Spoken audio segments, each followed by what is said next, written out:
Hello, have a very nice day.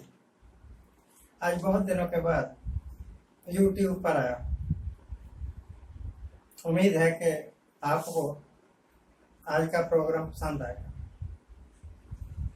मैंने सुना है हिस्ट्री में पढ़ाया करते थे टीचर्स कि अलाउद्दीन खिलजी ने हिंदुस्तान पर 17 बार आक्रमण किया और सोमनाथ के मंदिर को लूटा बार बार। अगर ये बात सच है तो मैं समझता हूँ कि खिलजी जो कुछ भी था, अलाउद्दीन खिलजी या कौन सा खिलजी, वो एक बेवकूफ आदमी था। हिंदुस्तान के अंदर आके हिंदुस्तान के मंदिरों को लूटने की जरूरत ही क्या है? अभी हम देख रहे हैं उस वक्त भी ऐसे ही लोग रहे होंगे जब खिलजी आया था। हम देख रहे हैं कि हिंदुस्तान के मंदिरों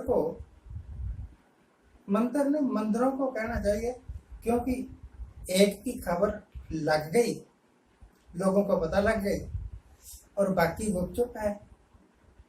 होता तो वहां भी ऐसा ही होगा, क्योंकि लोग तो सब जगह एक जैसे ही होते हैं। अलाउद्दीन को, खिलजी को इतनी दूर आके मंदिर लूटने की जरूरत क्या थी? मंदिरों को लूटने वाले लुटेरे तो मंदिरों के बीच ही बैठे हुए हैं। मैं नहीं कह रहा, खबरें कह रही हैं कि अयोध्या के राम मंदिर के चिढ़ावे को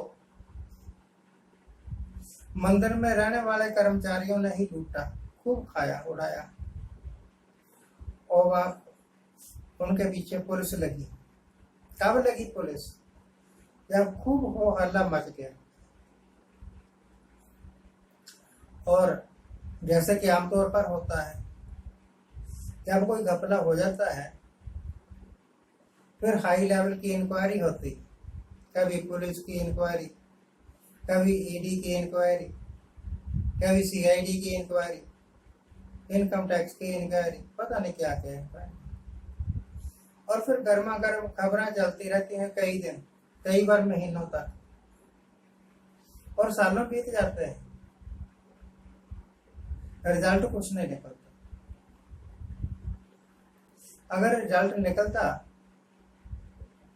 तो लोगों को पता लगता ना, लोगों को पता लगता। पहले तो कोशिश यह होती है कि बात को दबा लिया जाए,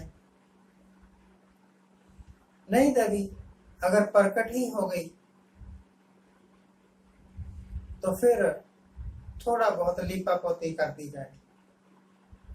जैसे नीट के पेपर लीक में आज तक किसी बड़े आदमी को सजा नहीं हुई जो कि मास्टरमाइंड हो। छूट पई है, छोटे मोटे लोग पकड़े जाते हैं, फिर उनके ऊपर मुकदमे चलते हैं और उनको सजा हो जाती है। ये सारा कुछ करवाता कौन है? कोई पता नहीं। गुरु ग्रंथ साहब में एक तुक है कि माँ बाप, भाई बहन, पत्नी, पुत्र अपने सुख से ही जब फादे, क्या दारा क्या मीत,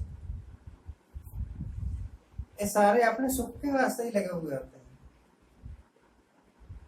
इवन के पत्नी भी, इवन के बेटा भी, इवन के माँ बाप भी, गुरबानी में लिखा हुआ। अगर ये सब कुछ सच है तो ये जो धार्मिक लोग हैं, मंदिरों में रहते हैं, हर वक्त राम का नाम सुनते हैं,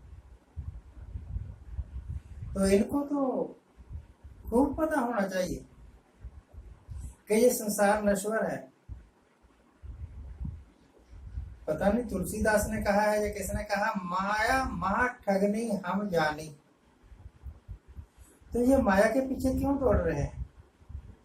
मंदिर का चढ़ावा भी तो माया ही है, और उसको लूटने में लग गए और करोड़ों रुपए लूट लिए। लूट के लिए गिनती करते वक्त थोड़ा चोरी करके इधर उधर डालते रहे अपनी जेबों में। तो अगर इनको ज्ञान हो तो ये ठगियां करे ना। अगर ये समझते हो कि ये जो राम है जिसको लोग भगवान मानते हैं और चढ़ावा चढ़ाते हैं और अपने मन्नतें बताते हैं, कि एप्लीकेशन ही देना हो गया ना मन्नतें मानना, कि ये कर दो मेरा, ये कर दो मेरे लड़के की शादी करवा दो वगैरह वगैरह। तो भगवान अंतर्यामी है, चाहे वो राम हो, चाहे शिव जी हो, या कोई भी हो, तो उसको तो आपकी अंदर की तकलीफ पता ही होगी, वो करेगा ना दूर। तू क्यों चोरियां कर रहा है? पर यकीन है मुझे कि लोगों को बेवकूफ बनाने के लिए राम नाम का प्रयोग करते हैं। इनको खुद राम के ऊपर यकीन नहीं, ये मानते ही नहीं मेरा ख्याल के राम नाम की कोई चीज भी है। ये मेरे पास एक किताब है, मेरा बेटा लेकर आया, ये रामचरितमानस, कितनी मोटी किताब है।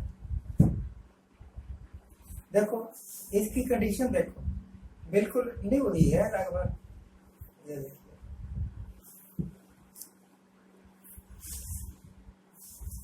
ये किसी के घर में कूड़ेदान में पड़ी हुई थी। मेरा बेटा उस घर में गया, उसने कहा महाराज ये आपका धार्मिक ग्रंथ है, आप इसको इज्जत से रखो, इसकी पूजा करो, इसको पढ़ा करो। तो कहने लगे हमारे पास इतना टाइम नहीं है, तू ले जा।